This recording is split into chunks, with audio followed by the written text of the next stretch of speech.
Salut, je m'appelle Guillaume, je suis natif de Rimouski, je suis précisément à quartier Saint-Odile. J'ai toujours joué sur le bord de la rivière sans même savoir tout le potentiel qu'il y avait dans cette rivière-là. Les gars, la fin de semaine, avaient fait des pêches de fou.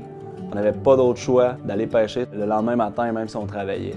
On a pris nos passes en ligne, on s'est donné rendez-vous au parking La Cerne. 5 minutes plus tard, on était rendu au pot. Puis ce matin-là, qu'est-ce qui est arrivé? C'est que j'ai pris un beau saumon, dose d'adrénaline incroyable. Malheureusement pour moi, ça n'a même pas pris 2 minutes qu'il était déjà dans le net. On était à 4 km de l'embouchure de la rivière.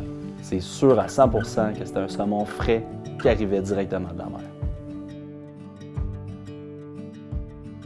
Peu importe le temps de l'année, ce premier 4 km-là peut toujours te réserver un beau saumon frais. Au 5e kilomètre, le saumon fait face au barrage Bar-Alex. Ils entrent dans le piège à saumon, font un petit tour de camion, se relâchés juste en haut du barrage, puis ça lui permet d'avoir accès aux 48 fosses du secteur aval.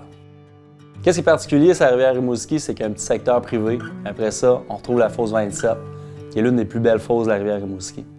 J'étais arrivé là le matin, durant la semaine, il avait fait des 30-32 degrés Celsius, mais durant la nuit du vendredi au samedi, il avait fait entre 10 et 12.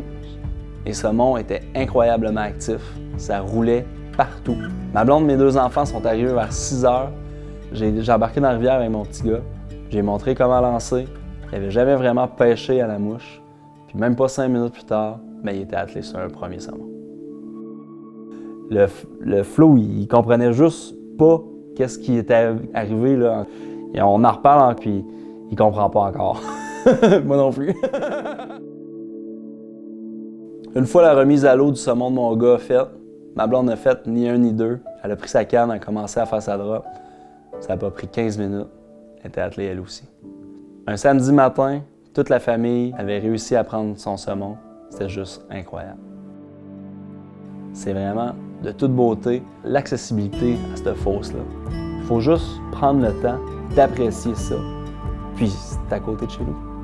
Pour les gens qui veulent un secteur pas mal plus sauvage, à 15 km de Rimouski, on trouve le secteur de la Rivière-Noire, pas de réseau cellulaire, prends un petit sentier caché un petit peu dans le bois, tu arrives à un secteur qui est incroyable, un magnifique cap de roche, il n'y a pas plus beau secteur que ça.